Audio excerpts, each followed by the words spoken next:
السلام علیکم ورحمۃ اللہ وبرکاتہ۔ میں ہوں آپ کا میزبان حافظ محمد دانش۔ محترم سامعین و ناظرین، آپ کے سوالات کے جوابات کے لیے ہمارے ساتھ موجود ہیں بٹلہ ہاؤس سے شہاب مسجد کے امام و خطیب مفتی احمد بن محمد ارشد خان صاحب۔ جی مفتی صاحب، عبداللہ بھائی شاہین باغ سے معلوم کرتے ہیں، سید اور اہل بیت کسے کہا جاتا ہے؟ بسم اللہ الرحمن الرحیم، حامدا و مصلیٰ و مسلما، اما بعد۔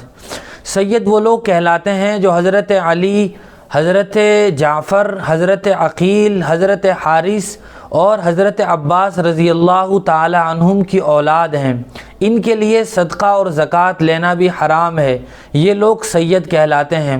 اور اہل بیت کہا جاتا ہے حضور اکرم صلی اللہ علیہ وسلم کی ازواج مطہرات یعنی بیویاں، اور حضرت علی، حضرت فاطمہ اور ان کی اولاد حضرت حسن اور حسین رضی اللہ تعالی عنہم، یہ لوگ اہل بیت کہلاتے ہیں۔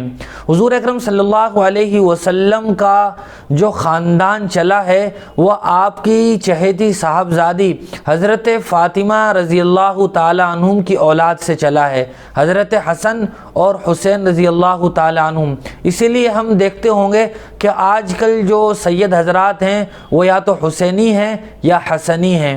حسینی یعنی حضرت حسین رضی اللہ تعالی عنہ کی اولاد، حسنی یعنی حضرت حسن رضی اللہ تعالی عنہ کی اولاد، ان کو اہل بیت کہا جاتا ہے۔ بلال بھائی اوکھلا سے معلوم کرتے ہیں، کیا قرض لے کر عقیقہ کر سکتے ہیں یا نہیں؟ یاد رکھنا چاہیے کہ عقیقہ کرنا یہ فرض اور واجب نہیں ہے بلکہ مسنون اور مستحب ہے۔ اگر کسی آدمی کے پاس فی الحال عقیقے کے لیے پیسے نہ ہو تو آئندہ کے لیے بھی مؤخر کیا جا سکتا ہے، بعد میں کچھ مدت کے بعد جب پیسے آ جائیں تب بھی کیا جا سکتا ہے۔ اور اگر اب بھی پیسے نہ ہوں اور بعد میں بھی پیسے نہ آئیں یا اتنے پیسے نہ آئیں کہ جن کی وجہ سے آدمی بکرے خرید کر عقیقہ کر سکے تو نہ کرے، اس میں بھی کوئی حرج نہیں ہے۔ اور اگر آدمی کرنا چاہے، قرض بھی آسانی سے مل سکتا ہو اور بعد میں قرض کی ادائیگی میں بھی کوئی دشواری نہ ہو تو پھر قرض لے کر بھی عقیقہ کیا جا سکتا ہے۔ ایک صاحب کا سوال ہے، ہم دو آدمی نماز پڑھ رہے تھے، دائیں جانب کھڑے ہونے کی بجائے بائیں جانب کھڑا ہو گیا تو نماز کا کیا حکم ہے؟ جی ہاں، اصل طریقہ تو یہ ہے کہ اگر دو ہی آدمی جماعت کے ساتھ نماز پڑھنے والے ہوں، ایک امام صاحب ہوں اور دوسرے مقتدی ہوں، تو مقتدی کو امام صاحب کی دائیں جانب تقریباً ایک بالشت پیچھے کھڑا ہونا چاہیے۔ لیکن اگر وہ تنہا مقتدی دائیں جانب کے بجائے بائیں جانب کھڑا ہو جائے اور اسی طرح نماز پڑھ لی تو نماز بہرحال درست ہو جائے گی، نماز کو دہرانے کی ضرورت نہیں ہے اور نہ نماز فاسد ہوگی، البتہ یہ اصل طریقے کے خلاف ہے۔ قاری لقمان صاحب کا سوال ہے، بہت سے لوگ وقت ہو جانے پر پارکوں میں گھاس پر نماز پڑھ لیتے ہیں تو کیا نماز ہو جائے گی یا نہیں؟ جی ہاں، بہت سی بار ایسا دیکھا جاتا ہے کہ آدمی کسی پارک وغیرہ میں گھومنے کے لیے گیا ہوا ہے اور نماز کا وقت ہو گیا تو وہیں وہ گھاس وغیرہ پر نماز پڑھ لیتا ہے۔ اس میں دو چیزوں کا خیال رکھنا ضروری ہے، ایک تو یہ کہ جہاں ہم گھاس پر نماز پڑھ رہے ہوں وہ گھاس پاک ہو، وہ جگہ پاک ہو، وہاں کوئی گندگی نہ ہو۔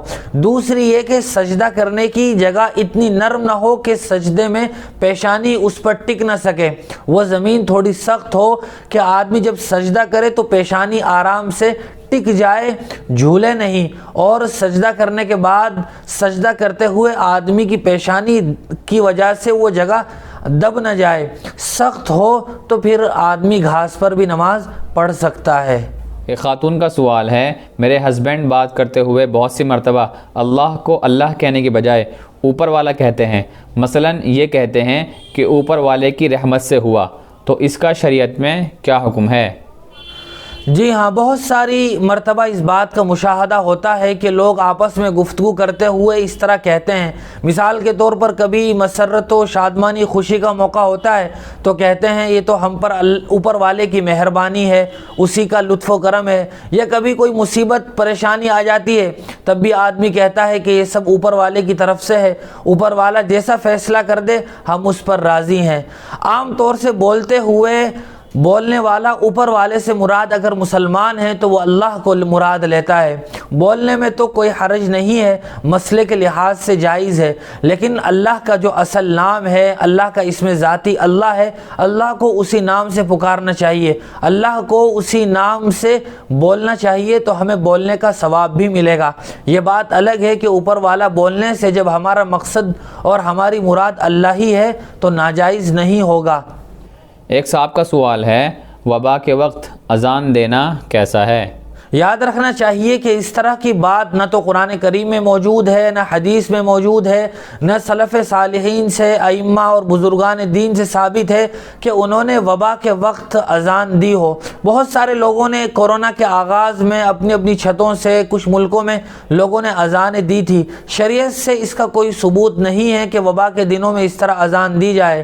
اصل طریقہ تو یہ ہے کہ آدمی بیماری سے علاج کے لیے اپنی دوا تجویز کرے، احتیاطی تدابیر اختیار کرے اور اللہ تعالیٰ کی ذات پر بھروسہ رکھے، یا یہ کہ نماز پڑھ کر اللہ سے شفا کی دعا کرے۔ یہ طریقہ شریعت سے ثابت نہیں ہے۔ ذاکر صاحب کا سوال ہے، آج کل مزاروں پر جو عرس ہوتے ہیں ان میں شرکت کرنا کیسا ہے؟ موجودہ زمانے میں مزاروں پر جس طریقے کا عرس ہوتا ہے اس میں بہت ساری ایسی ناجائز اور حرام چیزوں کا ارتکاب کیا جاتا ہے کہ جن میں ملوث اور مبتلا ہونے کی وجہ سے آدمی کو ثواب کے بجائے گناہ ملتا ہے۔ مثال کے طور پر آج کل جو عرس ہوتا ہے وہاں مزاروں پر چادریں چڑھائی جاتی ہیں، ان کے سامنے موم بتیاں سلگائی جاتی ہیں، قبروں کے سامنے آدمی سجدہ کرتا ہے، اسی طرح پھول اور مالا پہناتا ہے، اسی طرح قوالیاں اور موسیقی اور میوزک کے ساتھ اس طرح کی ہی قوالیاں چلتی ہیں۔ یہ تمام تر چیزیں وہ ہیں جو شریعت میں نہایت ناپسندیدہ ہیں، اور خواتین کے آنے کی وجہ سے بے انتہا بے پردگی ہوتی ہے، لہذا ایسے عرس میں جانا یہ ناجائز اور حرام ہے۔ بہت شکریہ مفتی صاحب آپ کا۔ اسی طرح کی مزید مسائل کی جانکاری کے لیے آپ اپنا سوال ہمارے کمنٹ باکس میں لکھیں۔ ہمارے دار ارقم یوٹیوب چینل کو سبسکرائب کریں، ویڈیو کی نوٹیفیکیشن کے لیے بیل آئیکن کو دبائیں، ویڈیو کو لائک کریں، صدقہ جاریہ کی نیت سے ویڈیو کو شیئر بھی کریں۔ جزاک اللہ۔